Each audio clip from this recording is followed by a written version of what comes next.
Welcome to the Experience Darden podcast. I'm your host, Brett Twitty, and you are listening to a new episode. On this episode of the podcast, I'm excited to share a conversation I recently recorded with two first-year students in our class of 2021, Megan Bailey and Henrique Lopes. Megan and Henrique were recently elected to the Darden Student Association, and I invited them on the podcast to talk a little bit more about their backgrounds, what attracted them to serving on the DSA, how things are going as they wrap up quarter four, and more. So without further ado, here's my interview with Megan Bailey and Henrique Lopes. Megan, Henrique, welcome to the podcast. Thank you. We're happy to be here. All right. Well, so appreciative you're taking time out of your schedules to come here and spend a little time with us. First and foremost, before we get started, Henrique, how is everything where you are? Where are you calling in from today? Sure. Yeah, I'm calling from Charlottesville, from my apartment just across the street at Darden, and it's been quiet here, but the weather's getting nice, so it's been enjoyable to get outside here in Charlottesville. So glad to hear that. This is always a beautiful time for those of you who haven't had a chance to spend much time in Charlottesville yet. April, May, great time to be there. Megan, how about you? Where are you calling from today? How are you doing? I'm great, thanks. I am calling from sunny South Florida. I drove down here a few days ago to visit my parents and my family. I thought it was a good time to take a break before heading back to Charlottesville to start my internship remotely. So it's been really nice to enjoy the sunny weather, and it actually has made me realize the things I miss about Charlottesville. So I'm excited to get back later this week. That's excellent. Well, I'm glad both of you are doing well. We invited you on the podcast because you are the newly elected Darden Student Association leaders. But before we get to that point and talk about your roles as the DSA leadership, or in the DSA leadership team, wanted to talk about your background and what led you to pursue an MBA. What brought you to Darden? So, Megan, let's start with you. What's your background? How did you make the decision to pursue an MBA, and ultimately, what led you to choose Darden?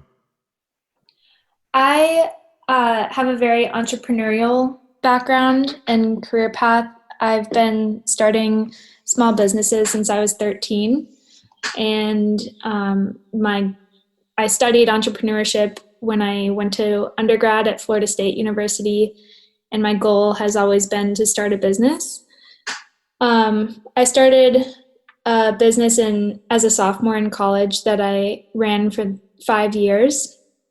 And it had some successes, but overall, I felt like I was always missing something, and there was a next level that I wasn't getting to, and I felt like I was lacking some skills and formal professional education that could help me get to that next level. And I also had good timing in my life at that time because my husband is in the Army, and he had 2 years left in his commitment to the Army. So I felt like it was a really good time for me to pursue an MBA, and Darden presented a lot of really amazing opportunities for me in the area of entrepreneurship. So that's a little bit about my background and where I hope to go. You had mentioned starting a business while you were in college. What was the nature of the business? The business I started when I was a sophomore in college is called the Cooler Nation, and it's a big tradition at colleges all across the country, especially within Greek life with sororities and fraternities, to paint coolers.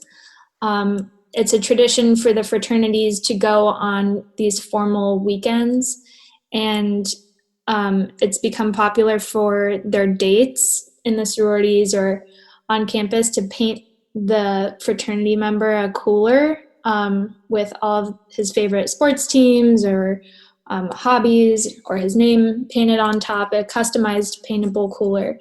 And before a cooler is painted, a lot of prep work goes into preparing it so that the paint adheres long term.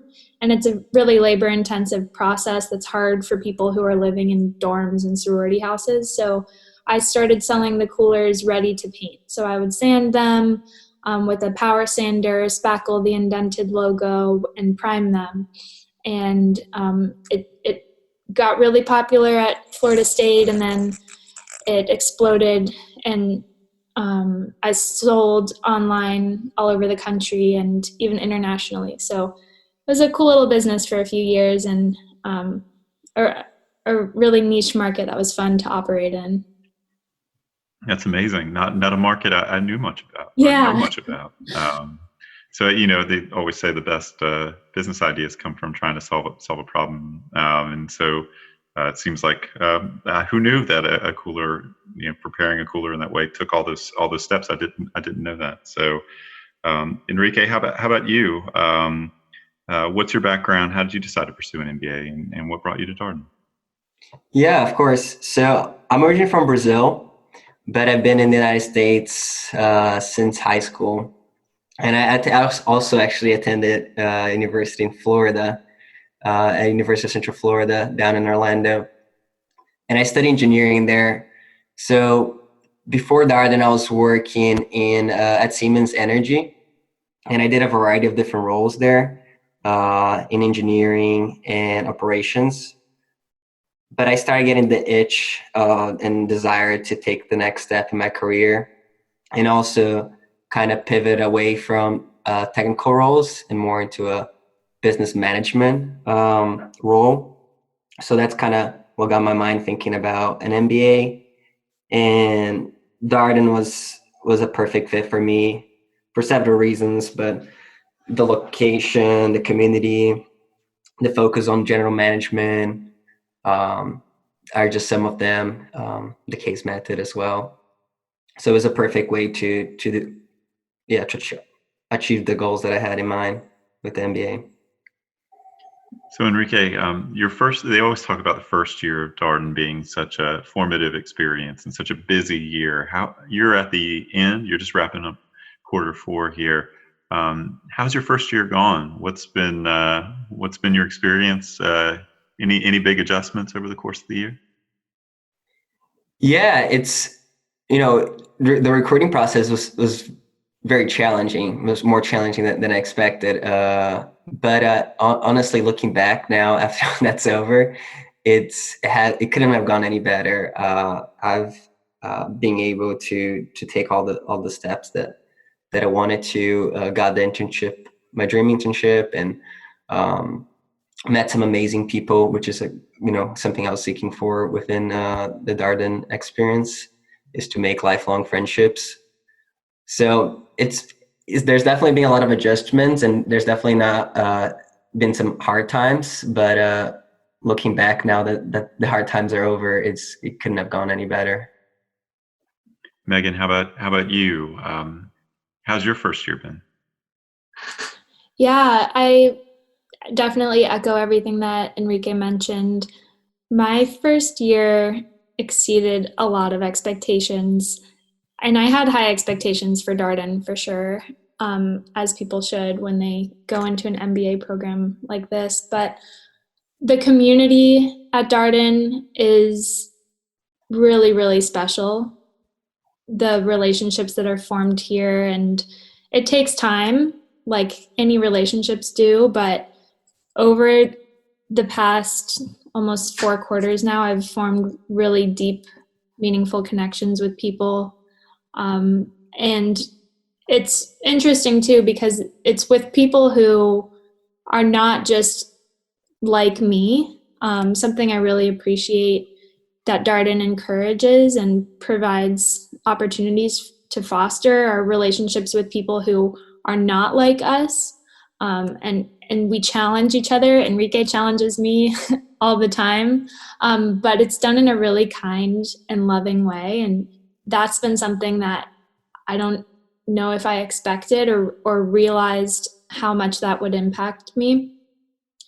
And then, on the career front, it also has surprised me because I came into Darden pretty focused on one career path of starting a small business. And through different experiences at Darden, it just opens your eyes to new possibilities and gets you excited about other things you can do. And it makes you really feel inspired that you can achieve other possibilities. So it's been an amazing experience, very inspiring and super meaningful. So I've loved it so far. Megan, let's stick with you for this next question, at least getting started with it. What was the biggest adjustment for you? And I'm sure some of our listeners are incoming class of 2022 members thinking about that first year. What took the most adjustment for you? I think two things. One is personal and one is professional. So on the personal side, for me, I was coming from living with my husband for 3 years, and he, like I mentioned, he's in the Army. So we started a long distance relationship when I came to Darden. So that was a big adjustment, and I was living with 2 roommates who are awesome. But in itself, it was just an adjustment. And so I think that also propelled me to seek out those meaningful relationships and people who I could eat dinner with and make dinner with nightly, which is something I had really enjoyed doing with my husband. So that's one side that was definitely an adjustment when I came to Darden. And I know a lot of incoming students are facing the same possible challenges of leaving a significant other or being long distance. And so I'm here to tell you it's definitely doable. And then on the professional side, it was a little bit challenging for me because, as I mentioned, I'm interested in a what they call non-traditional career path in business school. And so I think from the get-go, there's a lot of professional activities that happen in the first 2 quarters that bond people together, because all the students who are going after the traditional career paths are attending similar events together on several nights a week. And I missed out on those. And I missed out on those conversations because I was not in that bubble at all. And so that was a bit of a challenge for me in the beginning. I had to really find different ways to connect with people when we're all here for our careers. And that's something that can connect us very easily. But that's not something that I really felt connected to the masses with. It forced me to find new ways to connect with people. And those are both really, really good insights. I think we've talked on the podcast with different career folks along the way, and they always talk about the importance of running your own race, and kind of staying focused on what's important to you, particularly in that career space. As there's company briefings and all this kind of stuff happening, it can be very easy to be pulled along in a lot of different directions, but important to know why you're here and what you want to get out of it. Yeah, definitely. And I did a lot of reflecting the summer before I came to Darden. And whenever I talk to admitted students, that's the advice I give them, is reflect a lot, know what your goals are and be focused on that. But at the same time, be open-minded to letting the experience change you, and be open-minded to any new opportunities that it presents. So Henrique, how about you? What was the biggest adjustment for you coming, obviously, from the work that you're doing into Darden as a first year student? Yeah, I think the biggest adjustment for me was actually with time management, which is a big topic in business school in general. But I had a pretty quiet life before business school. Of course I worked the 8 to 5, the 40 hours, maybe a little bit more a week. But outside that, my social agenda was pretty calm. And coming to business school, of course you have your class time, but then you also have the time to prepare for class. You have the time that you have to spend on recruiting, getting your resume ready, and networking. You have extracurricular, like clubs you're involved, and then all the social events going on. So my agenda was always full, and adjusting to that was tough at the beginning. Figured out that you can't do everything and you need to say no. and just some time management skills took a little bit for me.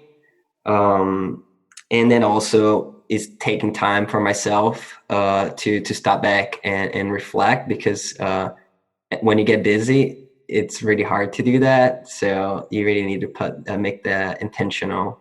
Otherwise, you just keep on the grind and then don't have much time to think about what's going on with yourself and with your mind and with your goals, and are you heading the right path?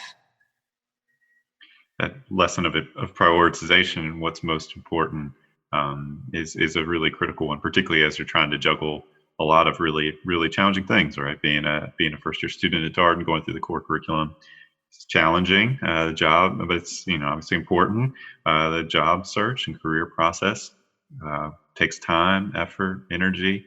Also important, and getting to know your classmates, the social component, extracurricular aspects of being a Darden student, also important. So hard to do all of those things simultaneously. You got to figure out what's most important at any particular time. One of the things we've talked about here on the podcast recently, we had Joanne Meyer on to talk about the transition to virtual classes here in quarter 4 for our full-time MBA students, and obviously for the Darden School generally, in the light of the coronavirus pandemic. I realize, the quarter is drawing to a close here, but I'd be remiss if I didn't ask you about the experience of transitioning to virtual classes and what that's been like. Megan, how about for you? How has quarter 4 gone? Quarter 4 has been much better than anticipated, and it's been really amazing the way that the professors have brought the energy into the virtual classroom. One of my professors, Peter Bellamy, he teaches Path to Power, and I have that class at 8 a.m. And he brings so much energy to the classroom, and he comes to class so prepared every day. He even has a meticulously beautiful background set up in his house so that when he's on screen in the virtual classroom, we feel like we're in a curated space as the in-person environment would be. And I'm so excited to wake up early and come to that class every day along with the 60 or 70 other people. And it's such a popular class. And I think the virtual experience has been just as good as the in-person experience has been. And something in general through all my classes I've been really thankful for is the case method, because this is our first quarter when we are out of our sections taking elective classes. And so the mixture of students in our classes is different, and there's some new faces who we may not know as well. And so I'm really thankful for the case method in the virtual setting, because it allows us to get to know our peers and hear their voices rather than just maybe listening to hours of lecture that it could be, in another setting. So it's been really good. I've been pleasantly surprised. What is Paths to Power about? Oh gosh. Maybe Enrique can talk a little bit about Paths to Power, but he's in another section of it. Oh, wow, putting me in the spot. Yeah, Paths to Power is a very popular class here at Darden, and it challenges a lot of your assumptions. So I think one of the big lessons is like how it's a study of how people get to power and really challenge your assumptions on that. So it's a very controversial class, and there's a lot of discussion and debate, and I think that's why a lot of people really enjoy it. Well, I appreciate the cold call, Megan, calling on Enrique here in this in this podcast interview. I always just enjoy hearing people talk about the electives because there's so many great classes you can take here.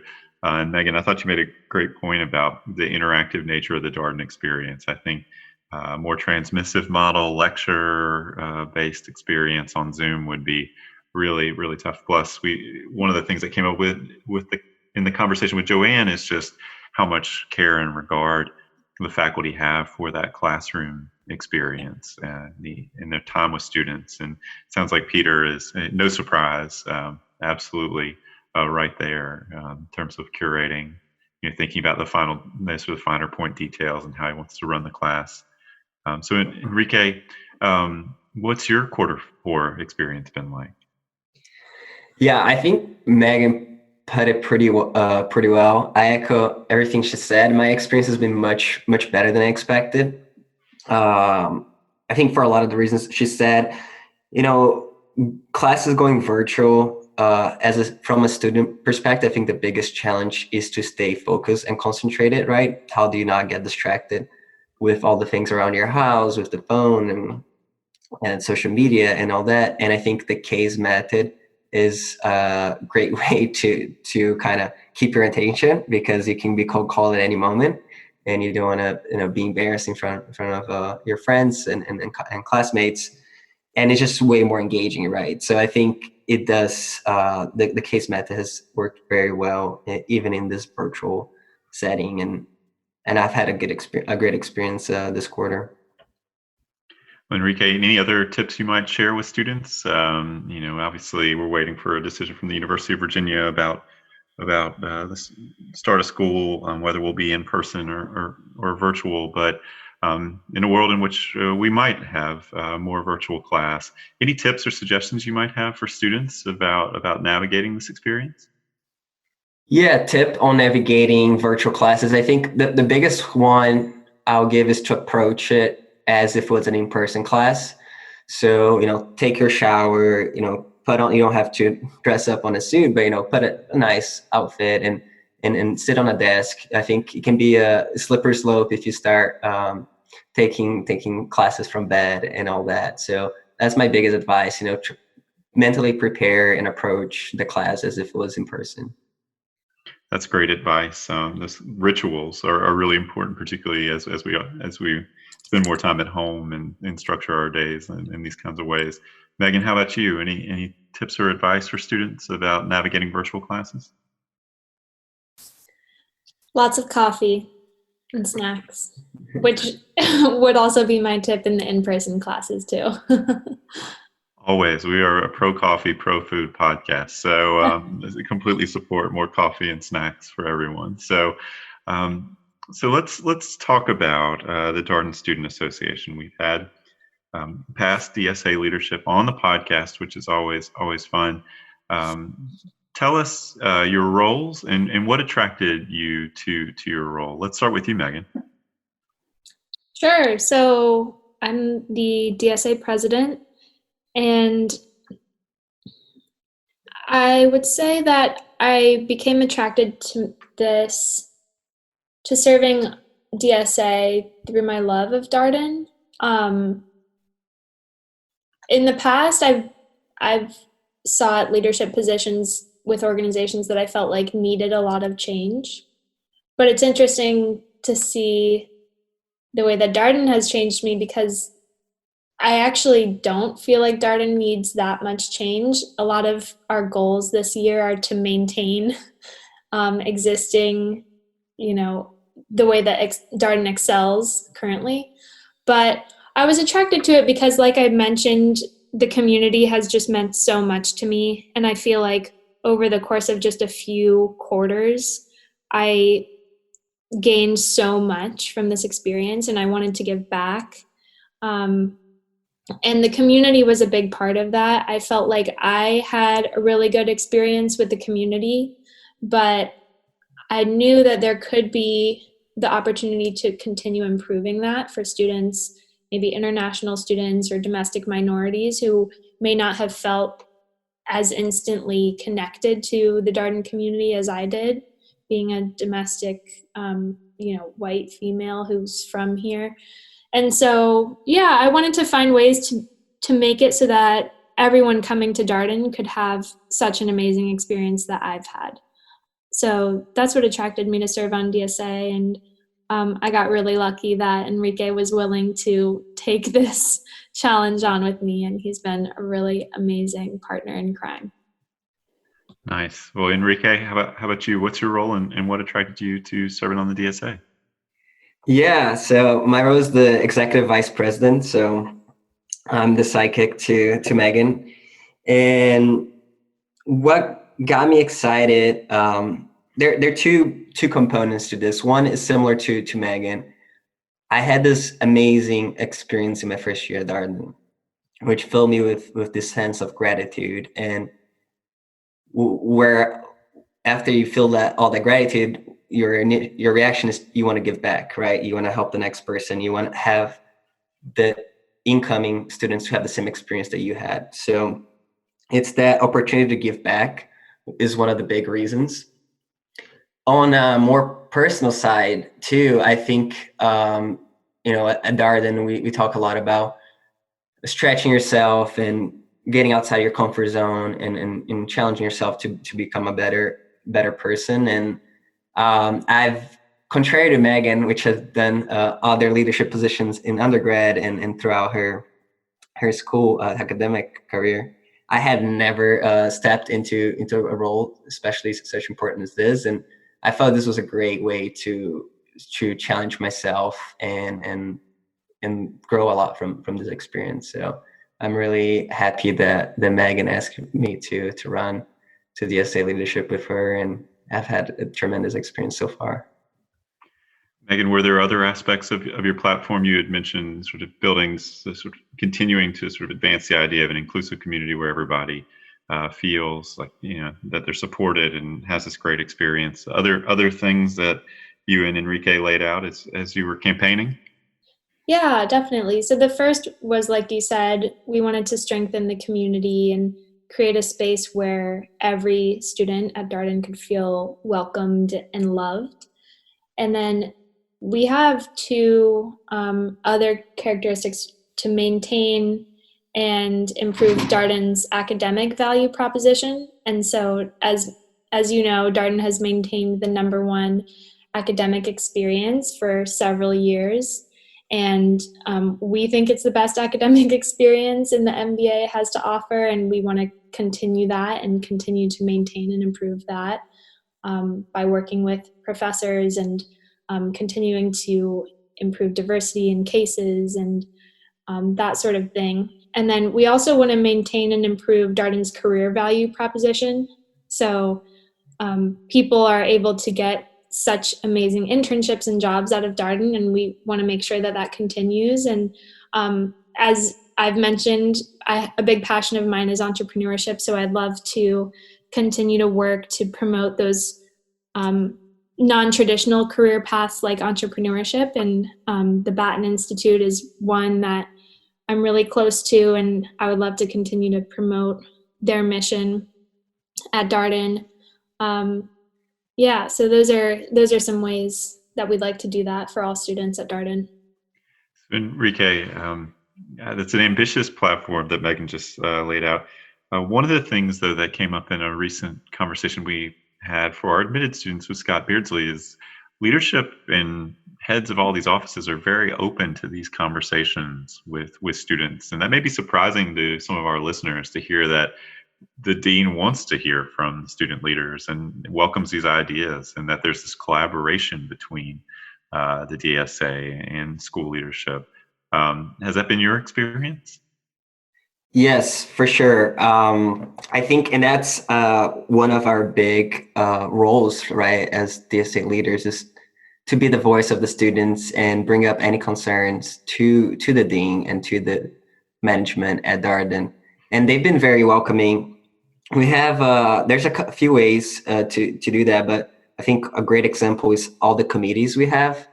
So we set up committees ranging from like diversity to the education experience, and they will meet with senior leadership on a monthly basis to talk about, some of the ideas and ways to improve regarding those specific topics.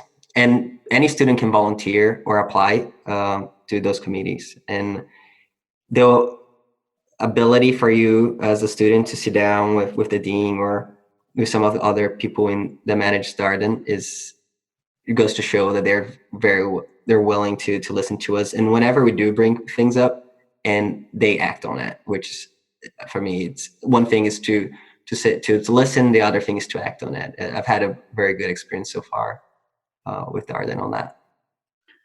So Megan, this is, as has been discussed, an unprecedented time, an unusual time, at least in recent memory. Also probably challenging to be a student leader with everybody kind of spread out around the world at their homes, as you think about kind of building that kind of community esprit de corps. Wondering how the DSA is approaching, keeping people together at a time when people are sort of physically distant and apart from each other. Mm-hmm. I love that you said physically distant, because everyone's saying social distancing, but I agree, it's physical distancing and social closeness is our goal. Yeah, it has been really challenging, honestly. When all the news broke that classes would be virtual, we were really unsure of what that would look like, and we thought it would be a huge negative impact on the experience. But as we've mentioned, it's been pleasantly surprising, and the community has just rallied together so much. And I mean, the first day of classes, when we got on Zoom and hit the gallery view and saw all the faces of our classmates, it was one of the best feelings in the world to see everyone's faces. So I think that community aspect has just continued to ripple throughout Q4. And DSA has worked at this, but I think it's just natural that our entire student body is working at this to create virtual events to come together.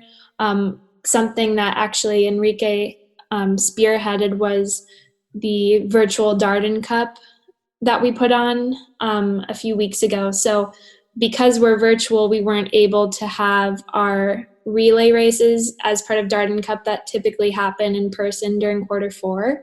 And so we set up a virtual event that all the sections competed in using a workout app on their phones. And we competed to log the most distance, elevation, time spent, and participation.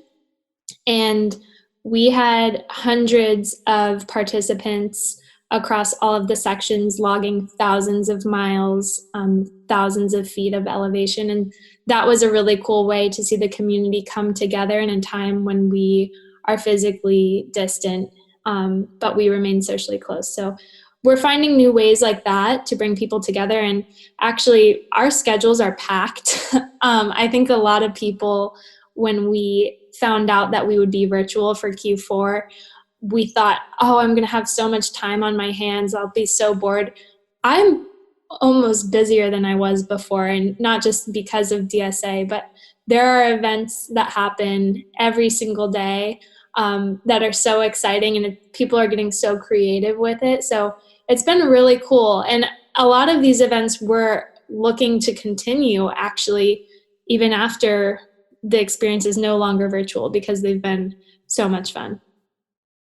Henrique, let's talk a little bit more about some of the events that are going on. Virtual Darden Cup was really impressive to those of us on the admissions committee, knowing what a big deal Darden Cup is. For those of you who are just kind of wrapping your head around Darden and learning more about the community, Darden Cup is a friendly competition between the sections, has many different events, everything from, relay races, as Megan described, to I think soccer has been included, as well as trivia, bowling, the list goes on. But it's a lot of fun, and to hear it, sort of be able to hear that it was able to transition to virtual is really, really cool. So you want to talk more about some of that programming? Yeah, of course. We were trying to brainstorm a way. So there was 2 remaining Darden Cup events before this Corona pandemic happened, and we went virtual. So I was trying to brainstorm, how can we have an event virtually and still have the same, participation and excitement around it. And I'm I'm very passionate about fitness and a big runner and cyclist. So I'm very familiar with a couple apps that are out there. And I thought it would be a great way if we had a competition for a week long between the sections of what section can log the most miles and feet and of elevation and time spent. would be a great way not only to get everybody excited about this event, but also to become physically and mentally healthy. I think this is a time that, a lot of people are going with the uncertainty, are dealing with tough situations, and I think some physical exercise is helpful in all kinds of way, and also just being closer connected to the outdoors. Here in Charlottesville, we're lucky to have some great trails where you can go and be able to exercise safely in a physically distant way. And it's been out. I think we were all shocked. I got to give a lot of kudos to Alex, May, and Grace Jackson, which did all the execution and planning of the event. And I think even us were shocked of about the participation and turnout we got. Whenever you're planning a new event, you're always a little nervous, like, are people going to enjoy this? Are people going to participate? And to see, I think was over 600 people, over 20,000 miles in total. It's shocking. And I think, as Megan mentioned, this is actually, making us think, oh, maybe we can have an event like this even during normal times. Maybe we can still have it, certain events. So yeah, it's been one of the highlights of this quarter for me, for sure. Megan, you mentioned there were some other events that have kind of cropped up over the past few weeks that DSA could look to potentially do in the future. Some, as Henrique mentioned, with Darden Cup, some things that you thought, gosh, maybe we can do this. Are there other examples that come to mind as you think about some of this programming? Yeah, definitely. Well, one that comes to mind that's been really popular, my friend Harsha is a huge music buff, and he loves Spotify. And so he created this new series that happens every Wednesday night, and it's called A Professor and a Playlist. And he chooses a new professor each week, and he or she puts together their favorite playlist, and they just talk through it. And it's almost like a radio show on Zoom. And it's so cool to hear these professors' stories and how their lives have integrated with music, and this thread that goes through music and the stories of their past, business and personal. And so that's been really, really cool. And I could definitely see something like that continuing into the future. There have been other events that we've done, like cocktail making classes, board game nights, or another favorite that of both Henrique and I is Humans of Darden, a group on campus that every student is a member of, hosts weekly events called Darden Stories, where students share really personal, meaningful stories in a safe space. And Darden Stories has been able to continue during this time, and that's been something we've been really thankful for. And it's actually even been better because more people have been able to attend Darden Stories and share those deeper connections that I think tend to be a little more difficult to establish in a virtual environment. So that's been something I've been really thankful that has been able to continue. So glad you brought up Darden Stories. I always, this is one of the truly incredible things that happens at Darden. Metia Berra was on here talking about that a few episodes back, and just an incredible opportunity for people to learn about each other. And the kind of vulnerability is not easy in a graduate school environment. It says a lot about the Darden community. I love this also idea of professor and a playlist. Why this isn't a podcast yet here on the Darden Podcast Network, I don't know. We're going to have to do something about that. That is such a great idea. Henrique, are you surprised by the creativity that you're seeing from your classmates here and the ideas that people are coming up with? Yes and no. Well, no, because I know how creative people are at Darden. So I had my expectations high, and it's still been very fun to see all these types of events that people are coming up. And as I think we knew that, our best when we're trying to figure out how, as a DSA, how to plan social events during virtually. We knew that we should rely on everyone's creativities and kind of let them host whatever event they would like to. And this, in leaving the ownership to them, has worked out well because it has led them to be creative and have way more events than Megan and I could have brainstormed ourselves. Absolutely. I've been amazed by obviously what you shared here, but also what we've just what's filtered to us on the admissions committee and what we hear about. And I know we only hear a fraction of it. It's great to see people staying connected, making that effort to stay connected. Again, I think it says a lot about the community and the care and regard for one another. So some of our listeners may be wondering, had Jeff McNish on to talk about the career landscape, what's going on with internships. I'm curious about your plans for the summer and what you've heard from your employers. Megan, let's start with you. Any update about your summer? Yeah, I feel very fortunate that my summer internship is still on and will be happening whether it is remote or not. I am yet to know. So I assume that I'll be starting in June remotely. And if things clear up later on, then I think my internship has the flexibility that I could go in person out to Seattle.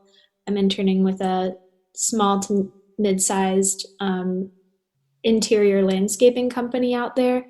And so I think there's a bit of flexibility with that. But yeah, I feel very, very fortunate, and it's been nice. I'm actually interning with a company owned by a Darden alum. So I'm excited to continue to build that Darden network over the summer. Nice. Have you always been interested in interior landscaping? I'm curious about. I think you're probably the first person who's come on the podcast to say this is what I'm doing. Yeah. Well, my dad has been in landscaping since he was a teenager. I'm from South Florida, and so that's very popular down here. And so I grew up. It's funny, Henrique and I went to Costa Rica for spring break, and I was showing off all the trees that I knew the names of.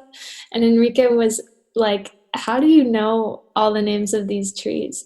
And I said, "Oh, my dad, when I was young, would force us every time we went for a walk. He would point at a tree or a bush, and he would say, 'What kind of tree is that?' And we would have to name it." So yeah, I think it's something that I've been interested in my whole life, but I mainly I was attracted to this internship because the company was bought through a search fund, which I may be interested in doing post-graduation. And I felt like the industry being a service company and then also having creative elements really fit in well with my personality and my interests. So I wouldn't say I've always wanted to go into interior landscaping, but it turns out that it will be a really good fit for me.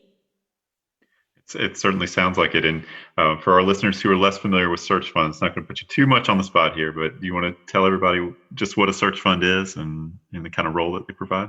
Yeah, on a very basic level, you want to buy a small to medium-sized business, but you don't have millions of dollars yourself. So you put together a group of investors who are willing to back you to search for and ultimately buy a company using their money. And you get a portion of equity and they get a portion of equity, and you run the company as the CEO. Excellent. Well, thank you for that. So much good content here in this interview. Henrique, how about you? What will you be doing this summer? What's the latest? Yeah, I'll be interning with McKinsey, so consultant. And my internship, I got notified last week that it will be virtual. So adjusting to that. But the support from the company has been very good, and I'm excited. I'm still just as excited for my virtual internship as I would be for in person, and Yeah, I think it would be different, but it'd still be just as good as an experience. And they've been doing very, very well in making sure we're prepared for it and taking any of our anxiety and concerns away. Excellent. So, Megan, we have prospective students who listen to this podcast who may just be starting their MBA journey or maybe preparing to come to school and get started this August in our class of 2022. Any advice for folks who are on their MBA journey? Any tips, suggestions you would share with them that you've acquired along the way? Yeah, I think my biggest piece of advice would be to be open-minded to experience and to people. So in terms of experience, be open-minded to learn and expand the way that you think, academically, professionally, personally. I've been more motivated in the past few months than ever to learn new hobbies. And that's something that I think this notion of being open-minded in the MBA experience really encourages. And that's such an invigorating feeling. And so I would definitely encourage that open-mindedness. Also, be open-minded to community. I know we've mentioned it over and over again, but I think it's the people in the MBA experience that make it so special. And the more that you open yourself to different types of people and different perspectives, the more that you'll get out of the experience by learning from other people and developing those connections. So it's an incredible experience. Just come in with an open mind to all of those things, and you'll get so much out of it that you never expected. Henrique, any advice from you for our prospective student listeners? Yeah, sure. I have a couple advices. One, I guess if students are concerned in this time about if going to business school right now is a good idea or not, this is just my personal perspective, but I do think this is a great time to be going to business school. Take a step back, reflect on what you learned in your years in your career, and then be very intentional with your next step. And then with that said, I think if you're just starting to look into business school and start your application journey, I would encourage you to, before you look at any school, just do some self-reflection and on what are your goals, what are your values, and then stay true to yourself as you go through the process. Megan, Henrique, thank you so much for your time today. Covered a lot of ground here on the podcast. It was great to learn more about you and everything that the DSA is doing. Thank you for all your efforts on behalf of the Darden community, and stay safe and good luck with your summer internships.